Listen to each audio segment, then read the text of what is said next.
Hello and welcome to our May virtual tasting. My name is Madeline Schball and I'm your host for tonight. This month has been all about music and whiskey.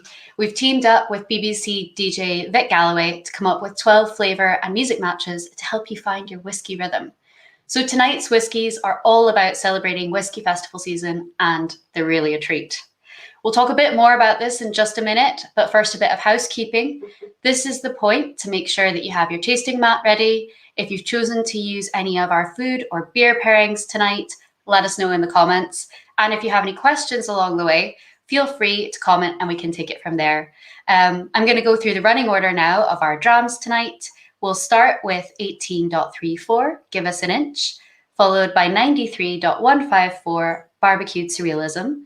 Next up, it's 53.368, Quantum Pummeling, followed by 68.54, Make Mine a Papa Doble. And finally, we'll finish off the evening with the Distillery 10 small batch release, Sweet Salmon Smoked Jerky. But without further ado, I'd like to introduce you to your ambassadors for the evening. First up, it's Global Brand Ambassador, John McShane. Hi there, folks. Hey, John, how you doing? I'm doing fine. I'm ensconced in Argyll on the west coast. In Scotland for once. Very happy. Back in Scotland after so long. Great. We also have our other host for the evening, the whiskey bard himself, the one and only Robin Lang. Hey, Robin. Hi, how Matt. are you doing? Hi, everybody. I'm doing very well, thank you. I'm stuck here I'm in South rural Lanarkshire, so we're all over the place tonight. I'm very happy to be involved because, well, normally I don't drink alcohol until it's the weekend, so this gives me an excuse to start the weekend early. That is a good excuse. And I hear you'll be playing a song for us at the end of the evening as well. If I'm still sober, yeah. Well, it's great to see all of these names coming in. We've got Ewan tuning in from Aberdeenshire, Alexander from Manchester. We've got Tamara tuning in from Germany. And we've also got a few shout outs. So there's a shout out to Oki and Katie in the Northeast. Hi, Nadia and Jens from Frankfurt. Hi, Tamara from Germany too. Good to see you. It's great to see you all. But I think if everyone's ready, and if you're ready, Robin, we'll kick things off and get going with the first dram. Yeah, sure. Well, the first dram is a Speyside, and I should know a bit about Speyside distilleries because I wrote a book about them, the Whisky River. But for this one, we're not supposed to say the name of the distillery, of course, but the clue is in the title of the whiskey, Give Us an Inch. And it happens to be the most coastal of all the Speyside distilleries. It was built in 1871. An interesting little snippet of information is that it was actually a replacement for a previous distillery called Tochaneel. And Tochaneel distillery was doing very well, but the Countess of Seafield didn't like having a distillery so close to her mansion house. So they doubled the rent, and the distillers decided it was better to move. So they moved to the new location in 1871. So with any distillery from the 1800s or indeed before, you can have a look in Alfred Barnard's book and get some other information. And he tells us that most of the staff from Tochaneel went to the new distillery, along with a grandfather clock, which was still to be seen. I don't think it's still there now. Now, Michael Jackson used to always tell us that this had a slightly salty character, maybe because it's so close to the sea, I don't know. But I don't get it in this. I mean, I'm almost certain that the whiskey is no longer matured on the site, so that could explain it. Tasting, I had a wee go at this. I found the nose to be dusty to begin with, and then a fruitiness comes through. Orange marmalade, apricot flan, a bit of patisserie, and then you get the oak coming out. For me, this was more oak leading on to licorice rather than vanilla, but there is vanilla in the tasting notes on your little card.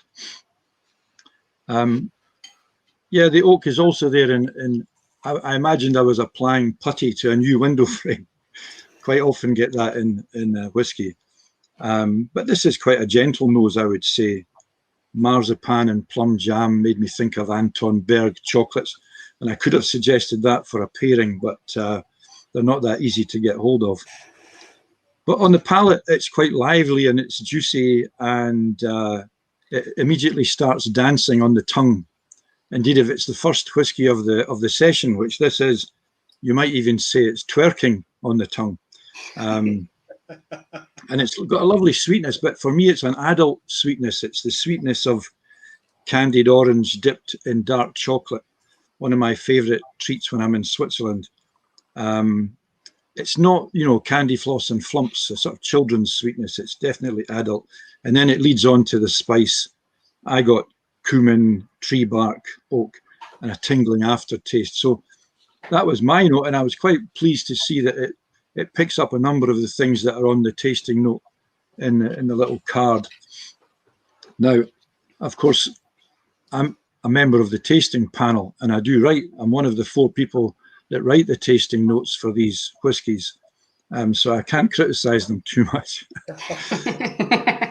I was happy to see that there was some crossover between my impressions and the tasting note on this one, but I have to say that I didn't write any of the tasting notes for tonight's dram, so you can't blame me for these ones. I've been on the tasting panel for, well, we celebrated my 20 years as a panel member in the Unfiltered in 2017. So that means I've been doing it now for 24 years. I'm actually only 35, but you can't tell by looking at me. Pairing. I decided to go for, did anybody get this, any kind of dark chocolate? This is Swiss chocolate from Morrison's. Any kind of dark chocolate with candied orange peel in it. That's what you should have a little taste. Taste the whiskey first, and then try it with the chocolate. And you can put on your comments whether you think it's a good pairing or not. First whiskey. This is a great first whiskey for the session. I think it sets you up for the evening. In fact, I like this whiskey very much. I think it would set you up for anything. It's gentle. I really love that pairing, Robin. Yeah. It's good. Excellent. Happy to say so. Speyside. I've been to the Speyside festivals. There's 2 festivals a year, or until recently there were 2 festivals a year. And I've been to every one for, I don't know, 15, 16 years or something like that. And we always try to find something new to do at the Speyside Festival. One memorable year was when John and I and a few other whiskey buffs canoed down the River Spey.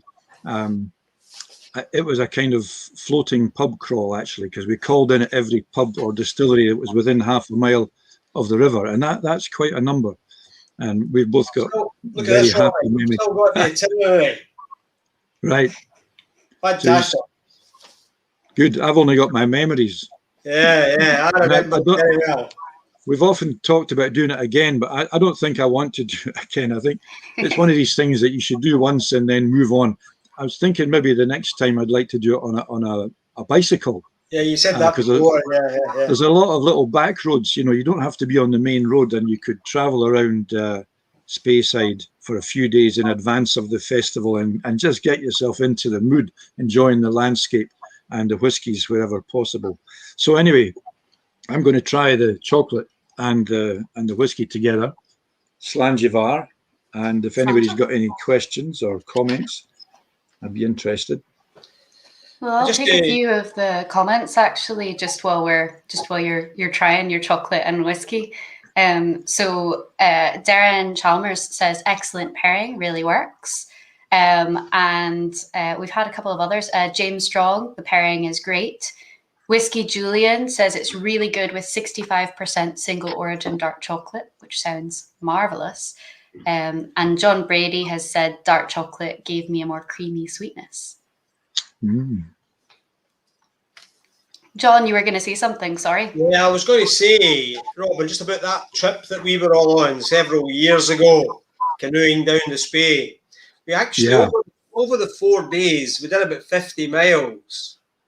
And I remember when we got the suggested kit list through from the people you were working with to create the actual event, they suggested we might want to bring some swimming equipment in case we wanted a dip.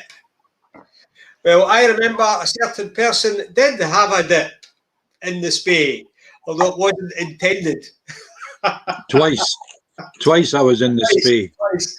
And I think the other person who went for a dip was Mark. Mark what? Well, the first time I went in was with Mark, and I lost my camera and he lost his glasses. I think there's a salmon somewhere in the River Spey wearing his glasses. And the second time was with Claire Cootie. Yes. What a wonderful 4 days it was, though, eh? Yeah. We were floating, man, floating. Remember it well. I think for me, the chocolate in that pairing, specifically the orange and the chocolate, actually really enhances the wood in that dram for me. I get it a little bit when I haven't had the chocolate, but it really just bursts forth singing and dancing for me with that pairing, Robin. That's excellent. Good start then. Very good start. And I think as well, as this month is all about whiskey and music, it's a good time to look at the Vic Galloway pairing for this particular dram, which happens to be roots reggae. So we're talking Burning Spear, Man in the Hills, Max Romeo, War on a Babylon. This playlist that features all of these pairings is actually on Spotify, so you can have a listen. It's called Vic Galloway's Whiskey and Music Matches. And he's got a couple of words that he's written about this dram, not this dram in particular, but this flavor profile more generally, where he's said, "Let the sweetness overwhelm your senses as this warm honeyed whiskey floods over your palate with hints of ginger, pineapple, and banana, all dancing across your tongue. The scented escapism of reggae perfectly fits the bill as a backdrop with laid-back drums, luscious harmonies, and sincere vocal testimonials, all colliding over that ever-present head-nodding skank. Suddenly, it all makes sense," which I think sums it up quite nicely. Fantastic. I think, Mads, I think I have great respect for Vic Galloway. His radio program's very professional, and I think he did an excellent job coming up with some ideas about this pairing of music and whiskey. But I somehow suspect that he inhabits a different musical universe from the one that I do. And I mean, that's not a bad thing, but I was very curious to notice that there was no classical music, and there was hardly any country music and hardly any traditional music in his list, which would have been the things that I would have majored on. But nonetheless, I think what's really interesting is to have a chance to listen to someone else's suggestions. I've got teenage children, so I'm always listening to music that I would never have heard otherwise. And I think to just keep an open mind and have a listen. Spotify is great for this, or any other platform that does the same thing. It really gives you a chance to expose yourself to musical genre and influences that you might never have heard otherwise. So it's good. It boots you out of your world taken for granted view. Well, I think that asks an interesting question, Robin, because how do you match something like whiskey and music? And I'm directing this question at you as a musician, how you would go about it. Well, for me, it's all about mood. But also, what I would choose, or what Vic Galloway would choose, does depend on our previous experience and knowledge of music and the universes that we inhabit. But for me, it's all about mood. And I think one of the great versatile things about whiskey is that you can taste a whiskey, something that's lively and enervating, and it makes you want to put on that kind of music. It makes you want to listen. Sometimes it makes you want to dance, or it might be just something with a bit of clout to it, you know, a bit of strength and volume and all that stuff. And other times you might be in a more reflective, contemplative, quiet mood, and so you would choose a whiskey and presumably music to go along with that would reflect that mood. I mean, I listen to music quite often when I'm doing my tasting notes, but I make sure that I don't listen to anything that's got words, because that would interfere with my process, you know.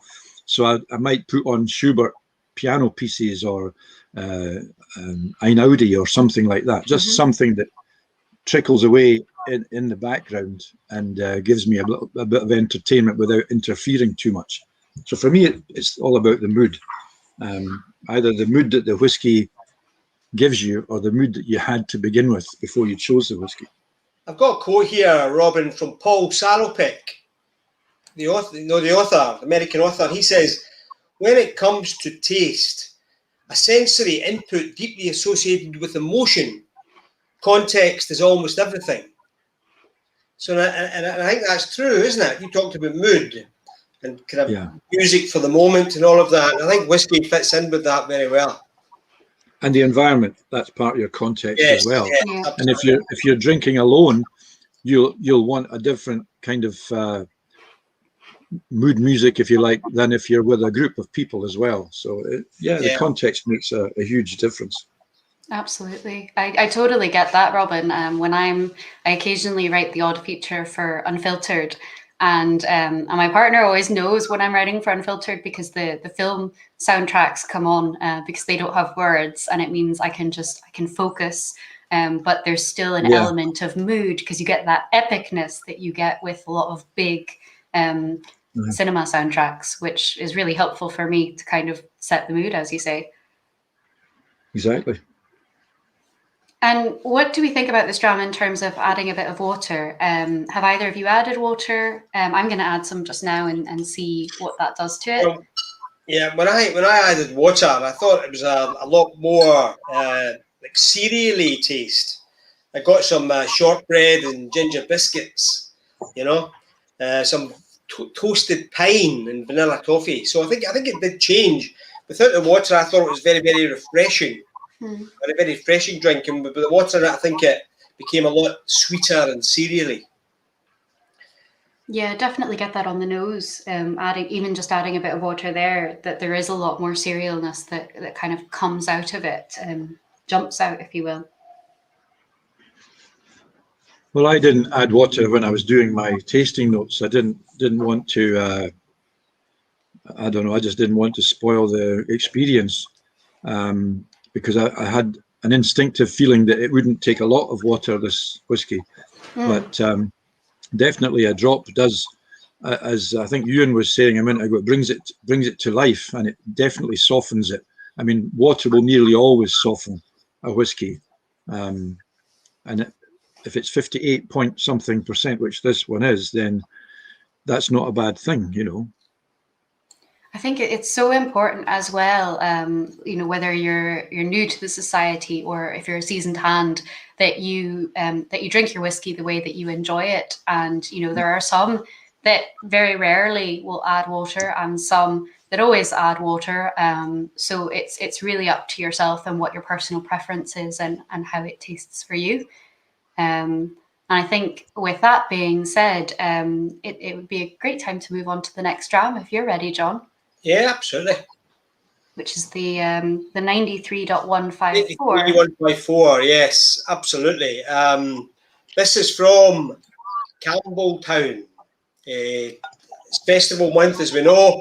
And in Campbelltown, 2 years ago, we did a virtual tasting right around the world. And the people who were doing the virtual tasting in a suite next to the Ard Shield was myself and Matt Bailey, our Australian ambassador.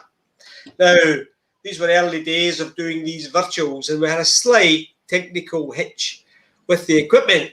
And it meant the sound was coming a bit later than it was, as it was spoken, it was coming through later. And when we spoke to the people in the Ard Shield afterwards who had been watching the tasting on the TV, they said that it sounded as if I was speaking with an Australian accent. that must have been something to behold, actually. And Mark with a Scottish accent. This is the Campbelltown Festival. This is it's a wonderful event every year. This whiskey's from Glen Scotia. The reason I mentioned that is because a couple of weeks ago we had Ian McAllister, the distiller, on our pub night with us. Ian McAllister and David Brody from Bunnahabhain. So it's still available to watch on YouTube if anybody hasn't picked it up yet. So, and can I just say before I forget, I noticed a few people on the chat. Mark Lindsay, good to see you again, Mark. John Brady and Anne Bingham. Hi, Anne. Good to see you again. So this one, this is it's called barbecued surrealism, and it's oily and coastal flavour profile. Barbecued surrealism, first fill bourbon barrel for 13 years, 57.4%, 19th of June 07 was the distillation date.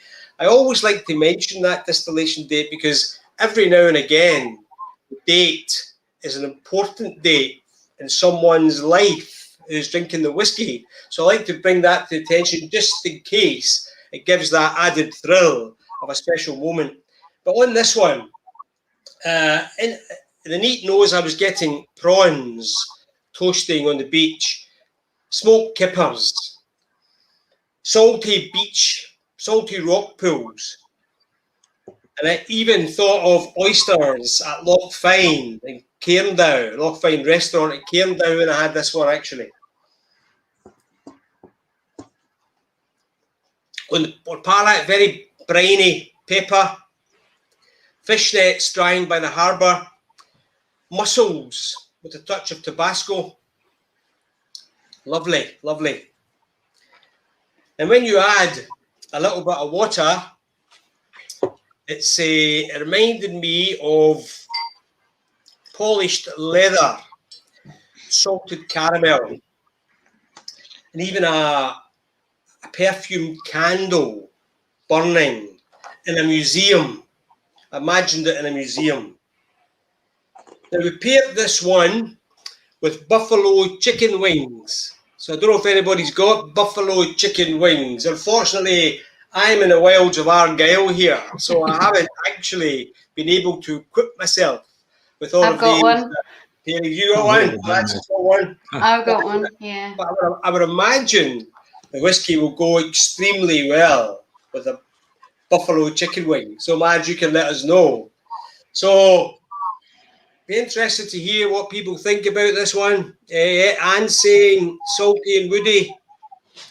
Mark saying oil-infused lemon nose, yeah. Leather car seats, John. Yeah, leather car seats. I'll tell you, when I was talking earlier about whiskey bringing emotional feelings, you know, it's not just all about the direct tasting, there's some indirect tasting notes. I think this is a reason why Anne's mentioned leather car seats. I was on a tasting panel once, and Ewan Campbell, our spirits manager, was the chairman.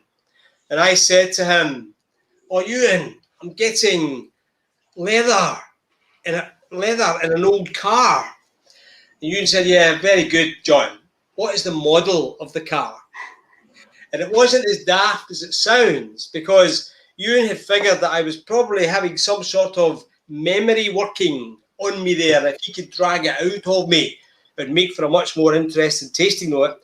And as it turns out, my brother-in-law, lucky man, has a 1953 Rolls Royce, and that's what I was thinking about. So there you go. So sometimes you can just let your mind open up and try and let those aromas remind you of something that may be from your childhood even. See, we have a comment from Nicky Ferrari. Was it that model by any chance? John, can I offer you a challenge? Sure. I took the trouble to compare my tasting notes for the first dram with the tasting notes from the outturn. And I wonder if you could do the same, because the tasting notes that come with this are remarkable. Yeah, this is amazing. Sometimes, and Robin will be able to answer that, sometimes I think that when the chairman are writing the tasting notes, they maybe had a little bit too much of the product. That could happen, and not with me, of course, because I'm much too professional. But of course. Yes, this one talks about you're wearing necessary protecting Kevlar drinking armour because someone has detonated a sour cream landmine. Solvents, molten bicycles, and fragments of sheep are scattered everywhere. Old steam puffers with warp technology have melted on the shoreline. Didn't get any of that, Robin, I'm afraid. I think that's No, I don't think it's a tasting note that really aims to describe the nose or the palate exactly. It's more of a poetic flight. I think I know who wrote this tasting note because he's done one or two in a similar style, and I think when he gets into this mode, he's the sort of Pablo Neruda of the tasting panel. Did you ever see the film Il Postino? no. Fabulous film in Italian. It's about the Pablo Neruda goes to live in a little coastal village in Italy, and he befriends the local postman. And the local postman is not very bright, but he's asking Pablo Neruda, what is it that makes a good poem, And his answer was very simple. He said, metafore. Metaphory. It's metaphor. That's what makes and that's his style. His style is full of metaphors. It's like Dylan Thomas, in South America. It's so full of metaphors. Sometimes it's not easy to get a handle on what he's trying to say, and that's exactly what this tasting note is like too. I said, well, I think you, Chairman Robin, you included, have a good bit of fun when you're writing these tasting notes, and that, of course, is what it's all about. I mean, we have the flavour profiles there to try and give our members an idea of what flavours they might be getting from it. But the tasting note is meant to inform, but also meant to be a bit of fun as well, I mean, what could be more fun than detonated sour cream landmines and scattered fragments of sheep? I know. Aye, yeah. It's that festival feeling right there. I always feel that the tasting notes should be a mixture of entertainment and information, as accurate as possible. And I think sometimes, more often than not, we veer too much towards the information and forget to be entertaining. Yes, and then sometimes we go the other way, and we're too full of ourselves. I mean, I've actually written tasting notes as poems in the past, so I get carried away as well. Yeah, well, it's all part of the fun, as I say. Some people are saying, I'm suggesting maybe the tasting note is capturing the mood rather than the flavour. She's got quite a good tasting pairing as well. She suggested onion bhaji, which I think would work really well. Yeah, that would definitely work. Definitely oily. And Whisky Julian. Oh, sorry, John, go ahead. Darren's got the chicken wings too. He says spicy level increases. Yeah, I definitely thought that, which was part of the reason why I was kind of inspired by the spicy chicken wings. I thought the warning and a bit of heat in the chicken worked really well. Though I think if you're watching this back at any point, you could probably pair this with barbecued chicken or even fried chicken. I think it'd be really good with cold fried chicken, which is making me hungry just thinking about it. What about fragments of sheep? I mean, that's like a Norwegian national dish, isn't it? Absolutely. Bits of mutton cooked over twigs. Yeah. We've also got some new arrivals in the tasting. So Suparna Ray, great to see you. And we've got Carl Beach from Macmira. I was on his show a couple of weeks ago. So now he's joining in this one. It's lovely to see you. Absolutely. Yeah. Hi, everybody. And Anne's got a really good tasting note as well. She says, I like it with a little water. It makes it more beachy, which I think for oily and coastals really, water can really be a great thing. And for me, it brings out the sweetness, kind of a coastal sweetness, which I really enjoy. I think oily and coastal is certainly one of my favourite profiles. But I think it's pretty widely liked right across our membership. I think oily and coastal. So people are really liking this one, I think. Cumberland sausages, Alexander is saying as well. Do you know, I think any barbecued food actually, anything that's got maybe a tiny bit of char on it as well, would probably be really good with this. Maybe even a steak if you're What feeling about, decadent. what about chicken tikka masala?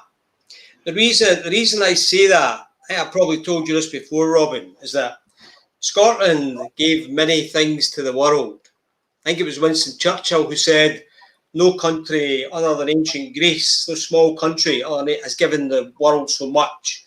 And we've given them telephone and telegraph and radar and Bank of England and penicillin and all that. We're very proud of what we've given them. But what you don't know is the thing we gave to the world also was chicken tikka masala. First invented in a restaurant in Glasgow, Gibson Street. There you go. It's like pizza in New York. The inventiveness of the Scots is amazing. Yeah. Absolutely. I think for me, it has to be something barbecued and slightly charred because there's a masculinity about this dram. And that's what happens when you let men do the cooking. It's always barbecued and it's always burnt. So. Well, Ewan's actually got a really good suggestion saying that now that John has mentioned curries, would mutton madras work? Stays with the sheep. Probably. Fragments of sheep. Fragments of sheep. Yeah, why not? And then follow it up with a deep fried Mars bar, as Damien suggests. Why not? No, I think, you know that deep fried Mars bar thing? I actually think, I don't know if you know, Robin, but I think that was invented for a comedy skit.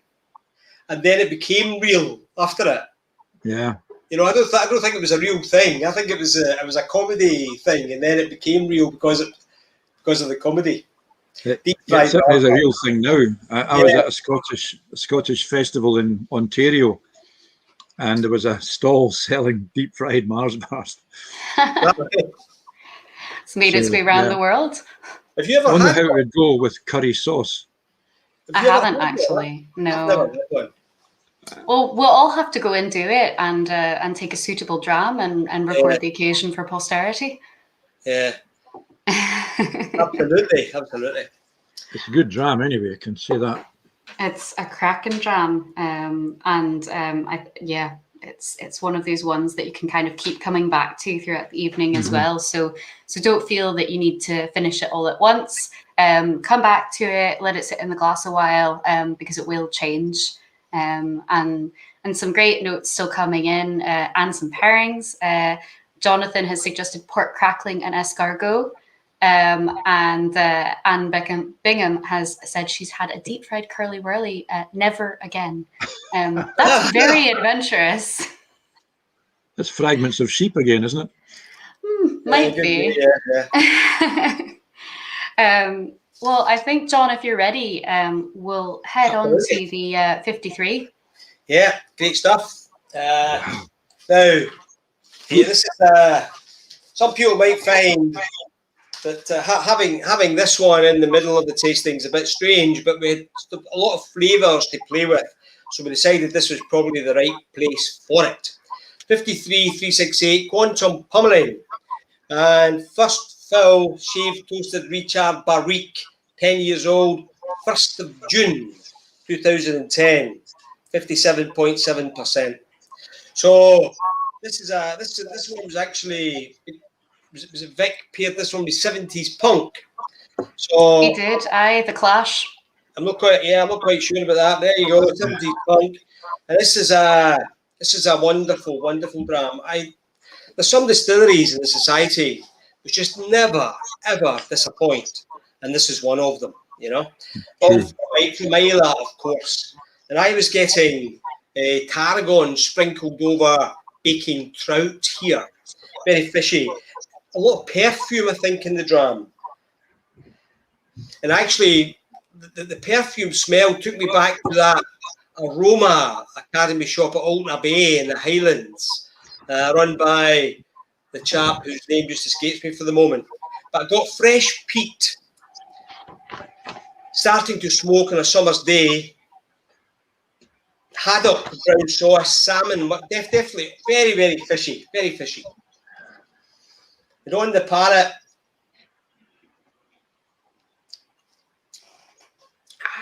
very dry, briny. Touch of germaline in there, without a doubt.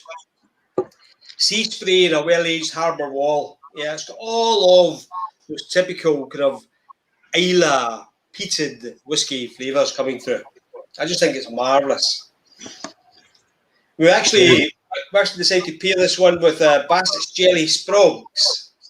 So I don't know if anybody's got Jelly Sprogs. But I think it's I actually think you couldn't go far wrong with this whiskey and some oysters. Actually, I think that would be a wonderful pairing. John, it was me that suggested the Sprogs. I don't have as many Sprogs as Boris Johnson, but I've got two here, a pink one and a blue. I've got a boy and a girl. But the other suggestion that I made was smoked mussels. But I thought they might be too difficult to get hold of. But smoked mussels. Yeah.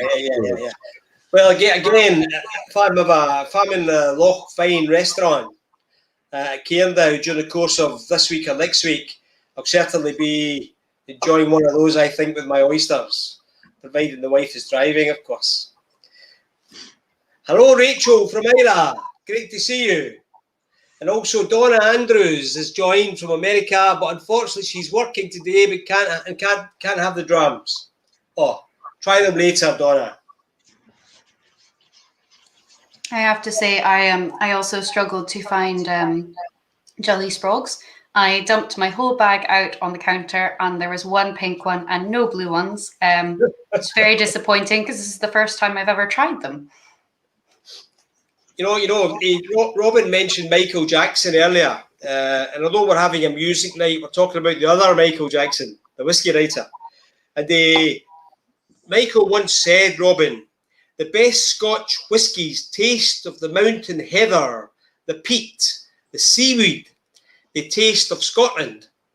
And I think it's very true of this, I think, I think wherever you are in the world, if you had one of these, it would take you right back home again. Jim McEwen actually said, Jim McEwen was with Rachel and me actually at the Islay Whisky Academy a couple of years ago. And he said when he used to travel the world and he'd be very, very busy and going from one city to another, doing another tasting, hardly sure what time of day it even was. Sometimes he would get back to his hotel room in the evening and just get himself a Lafroig. And it was Lafroig he specifically mentioned. And he would have a Lafroig sitting out at the balcony of his hotel room. And it said he was right back on Islay again. So it was a wonderful expression of feeling. And I think this dram does that for us too. I think it's a pity we can't be on Islay this year, but it certainly takes me back. I was lucky enough to get to go to Islay 2 years ago in 2019. It was actually after the Campbelltown Festival tasting with you, John, and with Matt. And it was my first year of working for the society, and I remember just thinking when we landed on Islay, I cannot believe that this is my job and that I get to do this and meet all of these fantastic people. And the whiskey community itself is just so full of wonderful people. And you go to Islay and it's stunningly beautiful, amazing whiskey, very friendly people. And I think, we'll hopefully get back there next year. Yeah. Rachel's asking if I'm in Argyll. Yes, I'm in Argyll, Rachel. There's a loch out there. But just talking about Islay, whenever I speak to, Robin travels the world as well. And when I speak to people who love the peaty whiskey, who've never been to Islay, I tell them, you should try and make your pilgrimage someday. It's like a different planet from the hurly-burly that we know every day in our big cities. There's a sense of community and the pace of life on Islay is just so different, When you drive off the ferry and you're driving along the road, everybody waves at you as you pass. And some people said to me, does your arm not get sore with all that waving? I said, not in Islay, it doesn't. 3,000 people, 9 distilleries, more to come. Everybody is immersed, if you'll pardon the pun, in whiskey. It's just fantastic. And just because of that piece of life, I'll tell you a wee story. I was at a bar in Islay a few years ago, And standing at the bar, there was a local Islay man who spoke Gaelic, and there was a Spanish chap there who was on a whiskey tour of Islay. But they were talking to each other at the bar. They were trying to converse in English. The Spaniard's English wasn't all that great, and eventually he said to the big Gael from Islay, said, "Tell me, is there a word in your language which is the same as our mañana, mañana?" And then either bloke stroked his chin and thought about it for a second or two and said, "I don't think we've got anything in our language with quite that sense of urgency." But it's just wonderful. And I mean, Good one. Very good one. Rachel's here from Islay, and we're just all desperate to get back again. Well, John, we have had a wee question actually going back just to the 1834, or Robin, whoever wants to take this one. But Nick Malcolm was asking what an HTMC cask is. So I wondered if one of you wants to explain that one. I'll pick that up because I've got an interest in this. I mean, HTMC, I think, stands for heavy toast medium char. And this is in a tradition. You'll know that society at one time was owned by Glenmorangie, and Glenmorangie were pioneers in the finishing of whiskies and in the development of what you might call designer casks.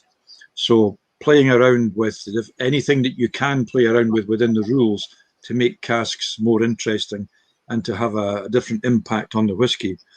And for a long time, even I think most of the time that the society was owned by Glenmorangie, there was a resistance in the society to the idea of finishing or, cask enhancement, moving the whiskey from one cask to another. And I used to argue, I totally wasted my time, but I used to argue frequently that we should really be doing this because I think it adds to the complexity of the whiskey in many cases. I know that there's an argument that some people use it as a technique for covering up poor whiskey. If you've got a whiskey that's not quite up to scratch, stick it in a more interesting cask and it will come on faster, or you'll be able to get it in a bottle sooner. And I don't think that that's what the society is doing at all. I'm very happy to say that for the last few years, we've actually been very imaginative, I think, in the development of this idea of cask enhancement or finishing or whatever you want to call it.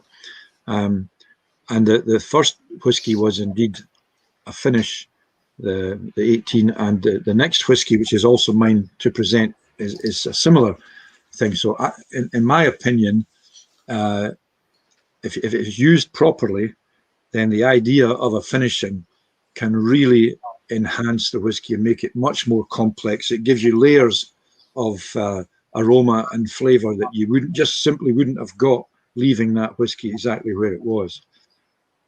I don't know if John's got a similar or no, absolutely, Robin. And I think that I know that our extra maturation program has really kind of taken off in the last few years. During the Glenmorangie years, as you say, I think it was Rachel Barry encouraged a lot of it. But we actually started doing that a long time ago, very, very occasionally.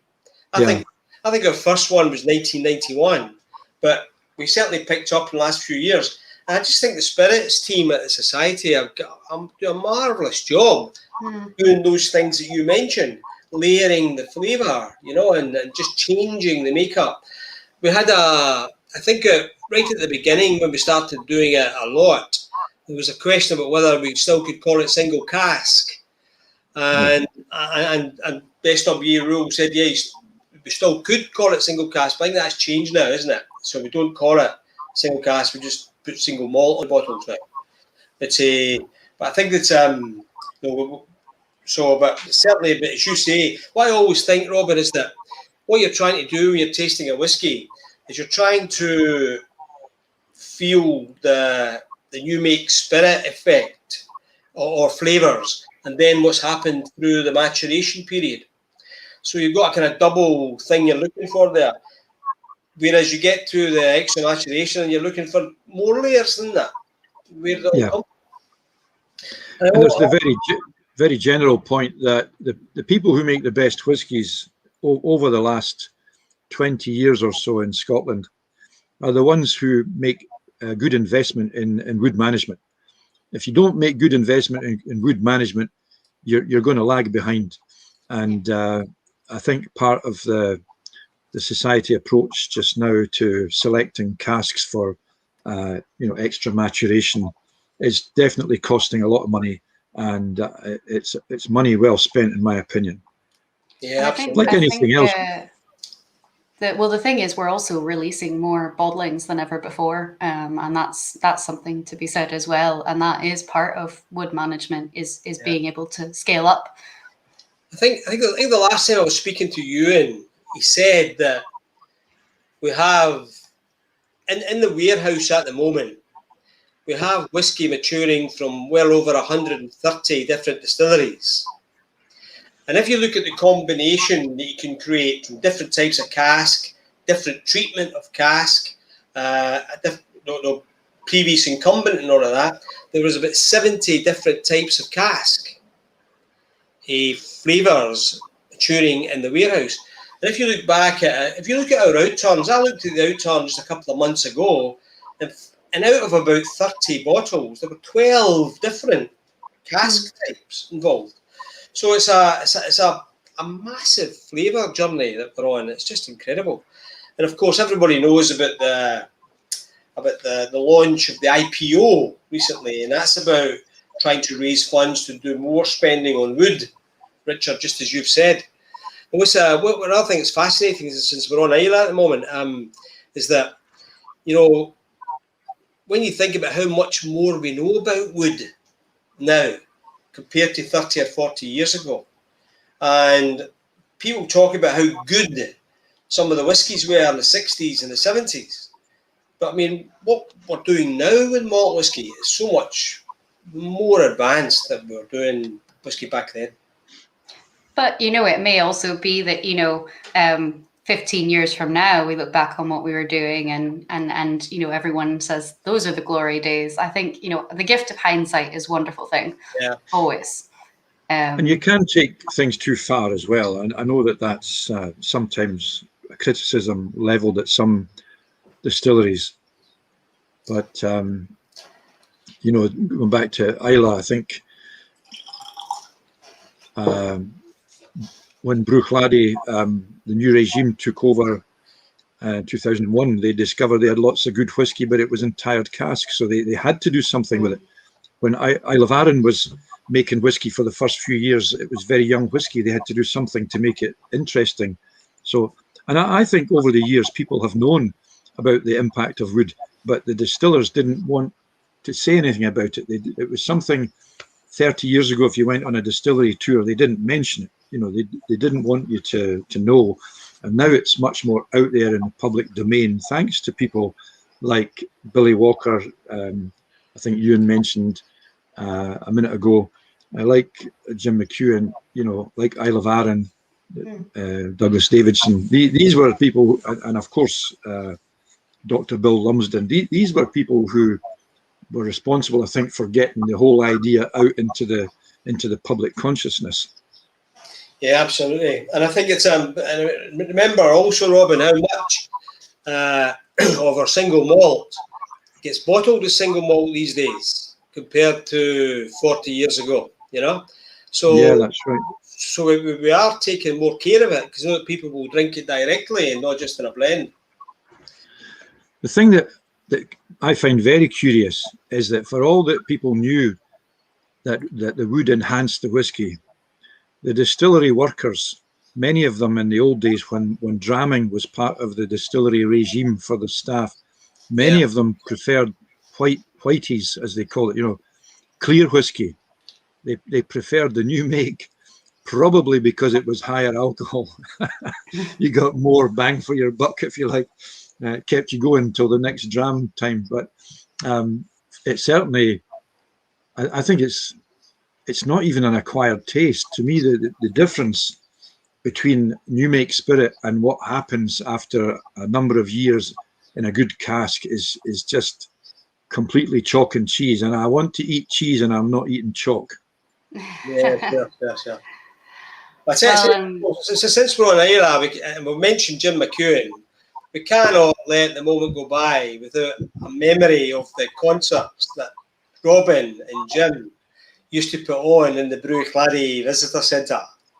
Oh, we always look forward to Bruichladdich Open Day and all that, of course, but the concerts from Robin and Jim were always first class and very, very enjoyable.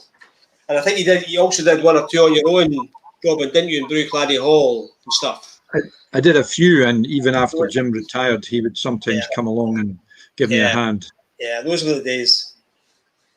Ewan's got a really good comment here about the 53, going back to it, saying that the peat doesn't linger, and I totally agree with that. It fades well, so he says, good job putting it number 3, which I think was your idea, John, to split the peats. And Tom saying, bit of a 50-50 split on dram number 3 in our Zoom Whiskey Club. I think it's a beautiful dram, but it's divisive. I'll give you that. And I think Carol's actually gone back to the first dram after the third and is getting a lot sweeter flavors, which I think is probably a good point to jump on to the next dram, Robin, which takes us to the Highlands. Just before that, Maz, can I say hello to Ray, Bruce and Mike down in Brighton? All have just, two of them have just joined again recently. One joined for the first time. Well, welcome. Welcome, indeed. Right, over to me. And I should also say hi to Jörg from Switzerland. I noticed you had joined us earlier on. I'm not paying very much attention to the right-hand side of my screen where all the names are coming up. So I apologise for that. Right, so now we're on to 6854. Now this is from the Highlands, it's South Highlands. It's actually in the picturesque town of Pitlochry, although the distillery is named after a village just a few miles to the north of Pitlochry, but that's just the way things happen in Scotland. Very old distillery. I think they claim that it was established in 1798, which makes it one of the oldest distilleries in Scotland. And of course, it's got a mention in Barnard. There's a couple of interesting things from Barnard. Sometimes, if you read his description of a distillery, it's all about measurements and quantities and volumes and how things are moved from one part of the distillery to the other. It's all very technical. But he mentioned in this one that they carefully selected the best peats from Orkney to make the whiskey. This was in the 1880s.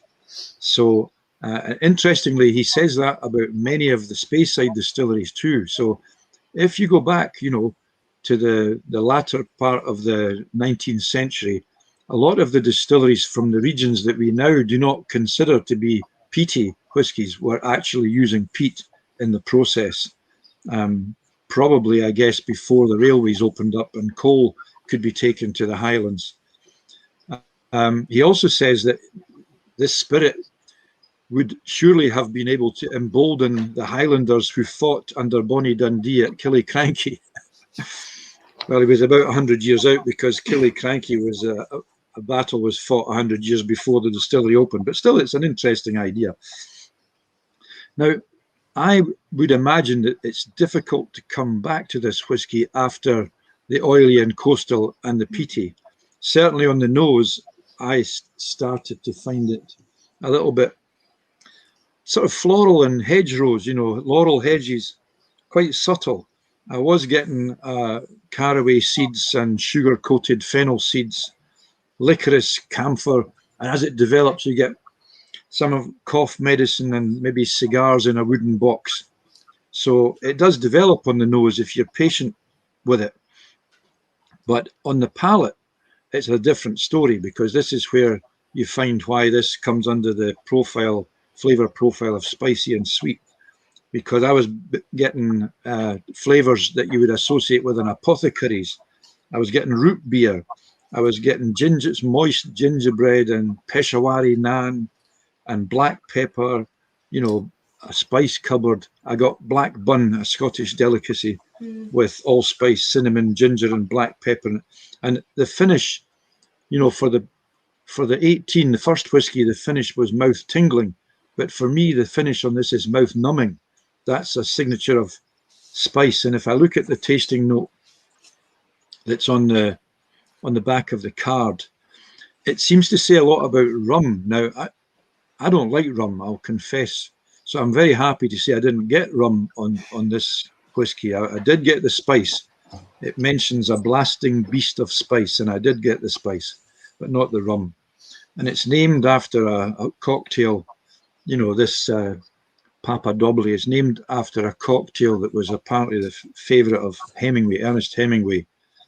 Now, I think Hemingway would probably only drink cocktails in the sun, you know, in the warm sun of Spain. In an evening in Edinburgh, Lanarkshire, Argyll or Glasgow, he would go for whiskey. I've no doubt about that at all.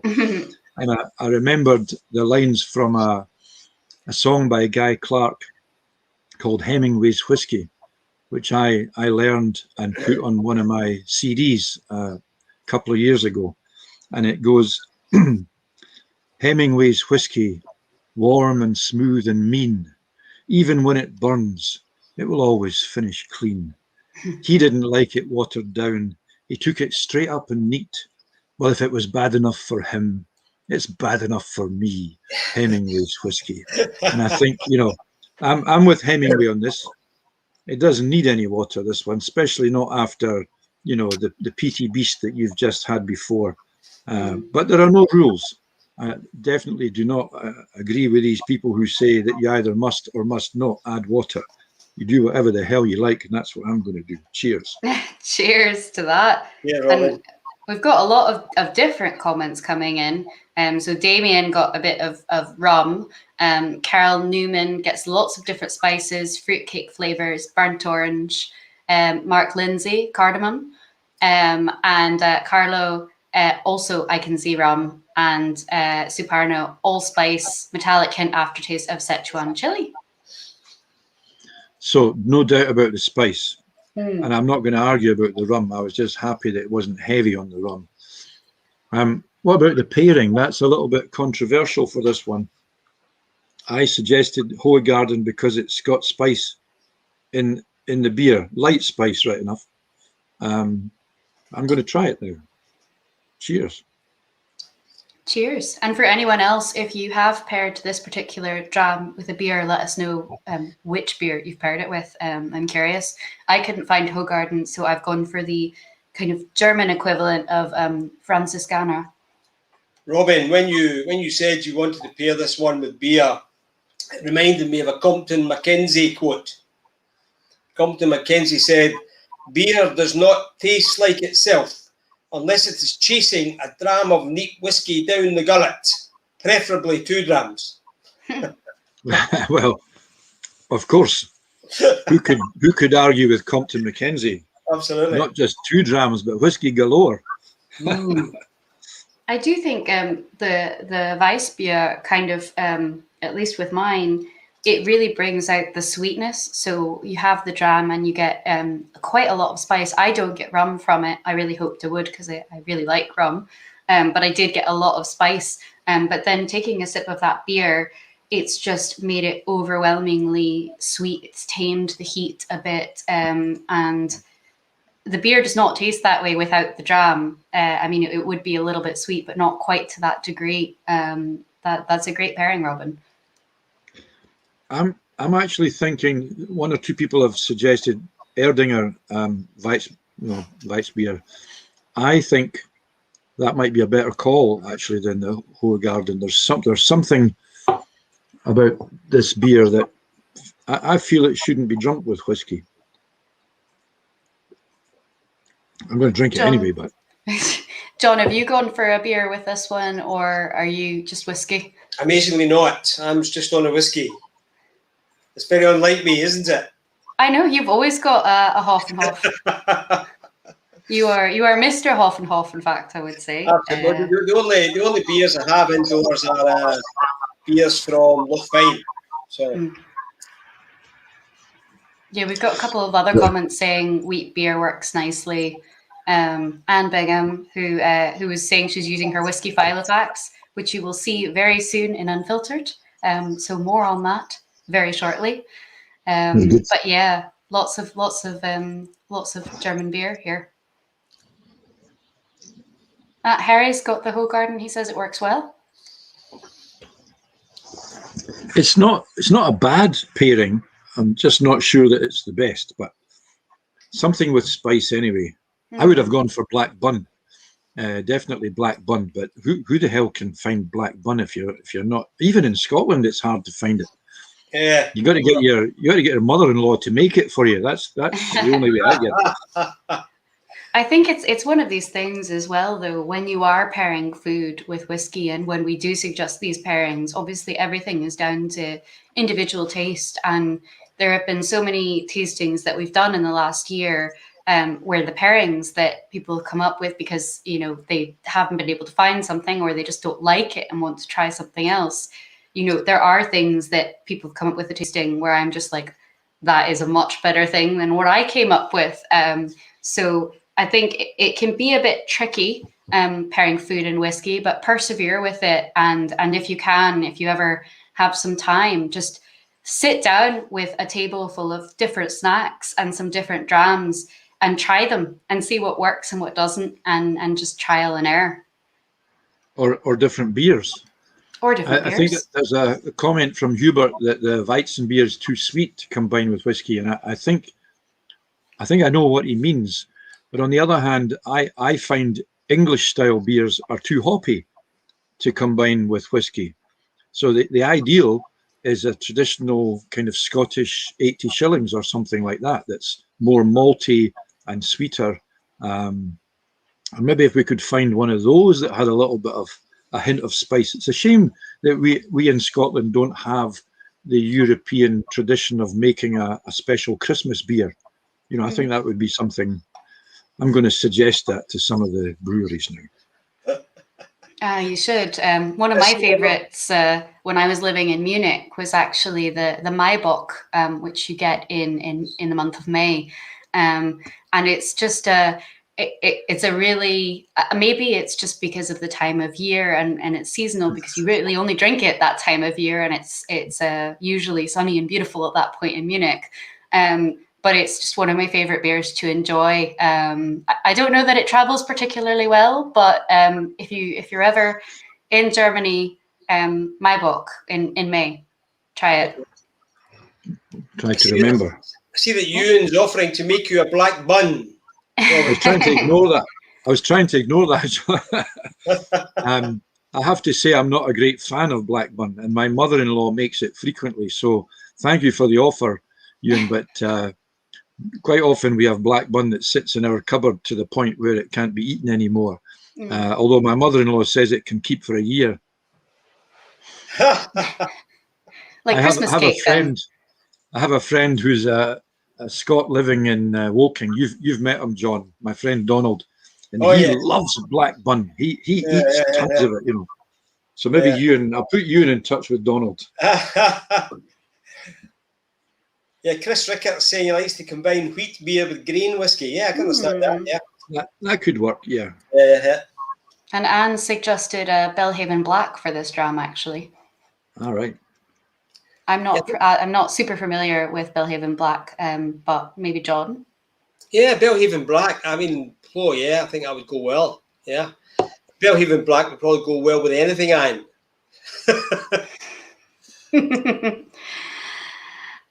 Well, I think Robin. So you said you wouldn't add water to this one. John, did you add water, or what did you think? I did. When I added water, I was getting kind of sweet toasted bread, orange marmalade, hazelnuts, a red wine sauce, fruit cake, fruit loaf, vanilla syrup. So a lot of sweetness in there, but a touch of spice as well.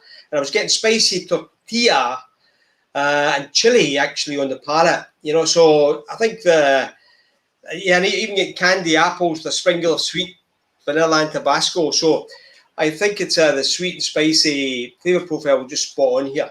Yeah. Spot on. And I just think, I don't know what others think. I'd love to hear your view, But we talked about the peaty, then the spicy and sweet, and then number 10. So if you think that worked, let us know. I just think it's a nice break between the peated and the heavily peated, which is coming up next. Mm-hmm. Rather than have them all in a row, oily and coastal, peated and heavily peated, you know? No, I believe you should mix it up is fine, but I think you probably need a little bit of a, just a few minutes for a sort of fluid management break or something. Sure. Yeah. Well, I think we'll very, very imminently head on to Distillery 10 small batch. But Carl's a man after my own heart. He's had Biscoff with it, which is one of my favorite pairings for this flavor profile. I just think it almost always works. And Bingham has another pairing, Red McGregor. So definitely. But with that, I think we're just about at the point to move on to the final dram of the evening, which is the Distillery 10 small batch release, sweet smoked salmon jerky. And I wanted to briefly introduce this dram, not in terms of flavor, although I will talk about that, but just in terms of it being something slightly different than perhaps what we would normally do. So this bottling is really all about sharing and going beyond the single cask. It's an idea that came out of our member survey, and it is a larger outturn single malt. So what does that mean? Well, there's no hard and fast rules, but these releases are similar to our experimental blended malts in that we use about 10 casks, give or take. The casks are specially selected. So in this case, all the casks are from Distillery 10. And then these casks are selected and married together to make something bigger than the sum of its parts. So the cask recipe in this particular bottling included Oloroso, PX, and Recharred hogsheads, which each contribute different layers of flavor to the final batch. So when you try it, you will be able to kind of pick different things out. What I really loved when I tried this dram was that there are a lot of things that are typically Distillery 10 for me. So when I nose it, I immediately get a bit of kind of oiliness, but also strangely, and I know it's a funny one, I always get frazzles with Distillery 10. And I enjoy that. But I do think it's a really smoky dram. Obviously, it's from our heavily peated profile. But it is, I think it's really representative of this distillery with a little bit of a twist. And in terms of the food pairing that I chose for this one, I went for mini pork barbecue pies. So I've got one here. It's very cute. Mostly because I get a lot of umami flavors from this dram. And I think you need something that's fairly punchy, that has a bit of tanginess to it and is fairly assertively seasoned. You can add water to this dram. I think it takes water well. It does change it. I think you get a lot more sweetness in adding water to it. But generally, it's a stonking dram. And if you haven't tried it, try it now. We also are doing a special festival price tonight for this bottling. So you can get one for £60 or €70, which we've done. It's a limited time offer. So take advantage of it while you can. But try it and let me know what you think. One thing I will say is the ABV on the card is incorrect. It is 59.6%. Rather than 60.3%, but it is correct on the bottle. So try it. I'm seeing Diana gets caramelized spare ribs flavor, not pairing suggestion. And Alan gets bacon frazzles and a warm tire hint. Yeah, the tire hint as well, that kind of a tiny bit of rubberiness, not too much. And Andrew's getting a bit roasted salmon skin on as well, I think, with a bit of char as well. Whisky Julian's asking, is there a code for the offer? No, the price has been changed. So just pop onto the website and buy it if you'd like it. And it's the only bottling from tonight that's still available. So if you'd like to try it, it's a really good opportunity. It's a really special bottling. And John, Robin, what do you guys think? Well, I just think it's wonderful. Yeah, yeah. I mean, it's as you say, from the peated. It's very typical of the peated spirit from this distillery. You know, I was definitely getting smoked haddock. I'll give it a bit of euthymal toothpaste actually. And the barbecue, yeah, it reminded me of a bottle someone produced once from under the pier at an Isla distillery. It's a bit of a surprise for a group of us on the Isla Whisky Academy. So yeah, it was a nice memory there. A lot of guaiacol in it as well. I think like a lot of smoky spice. I think there's plenty of.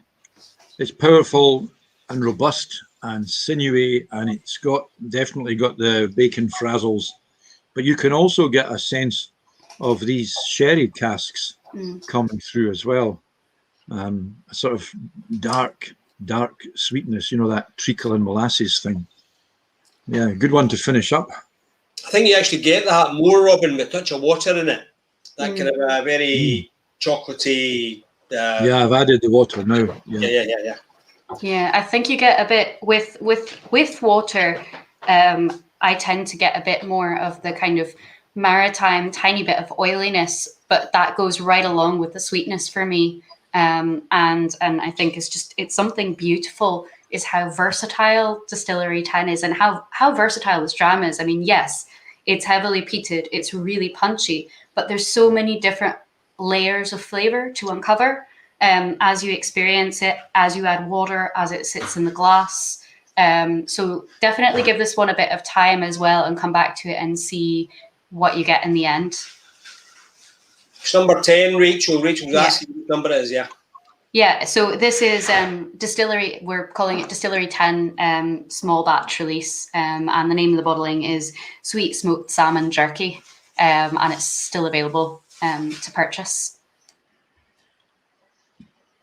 Yeah, I think this is probably, I might be biased, but I think it's my favorite dram of the evening. It is just, you couldn't have started the night on this dram, but I'm very happy we're ending the night on this dram. Yeah, I tell you what, it's very difficult to choose one tonight. Yeah, it is. I mean, let us know in the comments which dram has been your favorite so far. I can see Carl's got, he's calling it a very curious dram. On the palate, sweetness pops in, then sods off, and his mate umami just hangs around free pouring. I like that. That's a great tasting note. And Suparna Ray, this is wow. Andrew, lovely long finish, waves of syrupy sherry. Chris Newman, remarkably like Distillery 626. I think there's an element of that, yeah. And Anne said second dram is her favorite. And Greg 53 and Jonathan bloomin' heck. I think that about covers it. Last one is sensational. Steve 10 out of 10 for Distillery 10. But yeah, it's I think, you know, take your time with these drams, come back to them throughout the evening. There's still time to kind of try the different pairings and see what you like. But I think Robin is going to play us out with a song. I've got a little bit of housekeeping. John, was there anything that you wanted to talk about in terms of these drams? I don't think so. I thought that they were all excellent. I know someone on the chat was too impressed tonight. I think it must be on John. I just think it was a wonderful selection. I just think probably I'm with you, Mads. I think the last one was when it's done it for me. Yeah, but I'm looking forward to go back and trying them all again. Yeah. And you, Robin, well, I liked them all. I'm happy to say that I liked them all. If I had to choose one, it would be the 53. Although I tell you what, I like the idea of the small batch release, because how many times did you try a whiskey and go back to get another bottle and they've all gone? They all sell, you know, because that's the thing about single cask. They sell within hours sometimes. And it's a nice idea because it means it will be easier to get 2 bottles or to get, you know, another one for a friend or something like that. Absolutely. And I think it's really, you know, this is something that really came out of our member survey and is really about sharing the love and allowing more people, more members to try the whiskey, which is a wonderful thing. On that note, I'm going to do a bit of housekeeping and let Robin get set up for his final tune of the evening. So in terms of things coming up, our next UK virtual tasting is at the end of June. Our June outturn will launch next week on Friday, the 4th of June at 9 a.m. BST. Our venues are now open again, so there's a calendar of events and preview tastings available. So some things to note, the Vault has a beautiful new outdoor space. They're doing street food, I believe, on Sundays. There's a new food and cocktail menu at Queen Street. We've got London open with some great events coming up. Glasgow at the minute is open, but it's open as bottle shop only until the restrictions change. But we'll be shouting about it as soon as it is able to open again. We're also bringing back home dining. It's coming back for 1 weekend only, and it's to celebrate Father's Day, and that's just gone live today. So if you're interested in ordering that, get your order in while you can, because it's likely to be a really popular one, and it's a great menu. But most importantly, it has been a complete delight to share the evening with Robin and John, and big thank you to Laura, who's been producing behind the scenes and keeping us all right throughout the week. So let's raise a glass until the next time and pass it over to Robin. Okay, thank you very much. Thanks, Mads. Thanks, John. Thanks, everybody. I'm going to stand up for this. I wasn't sure what song to finish with because I know that some people like Whiskey for Breakfast and other songs too, but I thought I would give you a new one. So during lockdown, I've been working on a project to create a new whiskey song CD, and it's very nearly ready. It will be ready in a few weeks, I guess. And this is one of the songs from it. It's called Building Bridges. Ever since I was about 21 and I was on holiday in Crete and discovered I had a bottle of Glenfiddich in my car, and I discovered that it's a wonderful currency wherever you go. Single malt whiskey. It opens doors. It makes friends. And I travel all over the place with my whiskey and music, and I meet people and I make friends, and I meet them in their country, with Scandinavia, Germany, Switzerland, and so on. And they come to Scotland, and it's a two-way thing. It's like a kind of twinning arrangement, you know, all thanks to whiskey. So that's what this song is about, building bridges.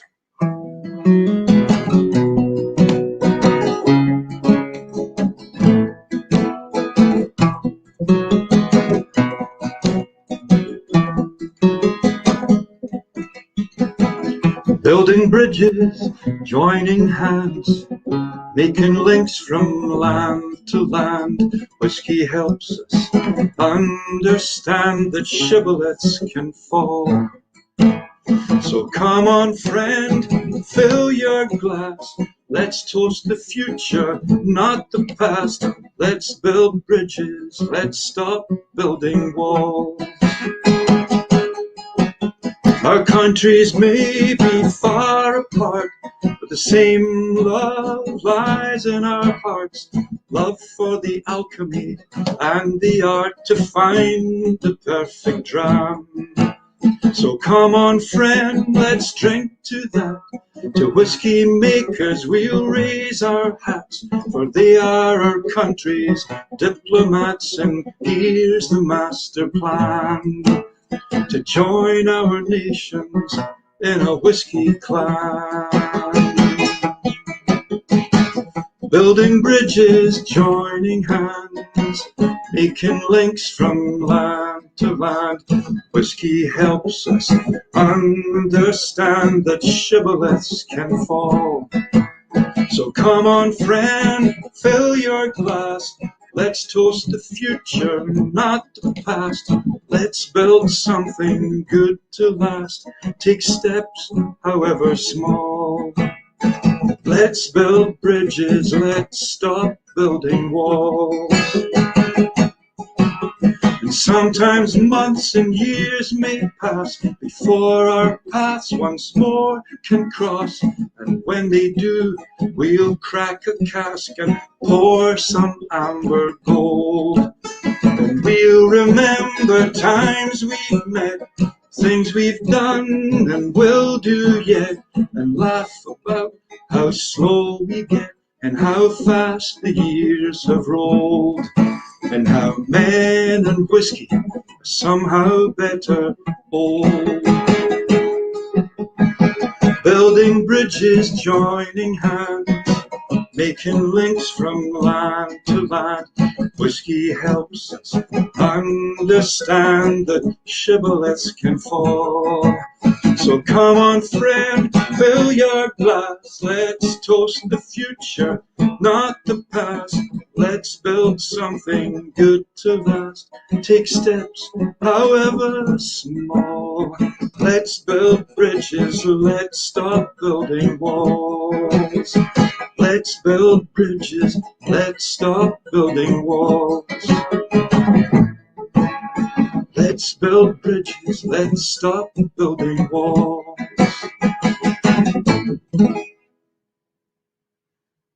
Slanjivar.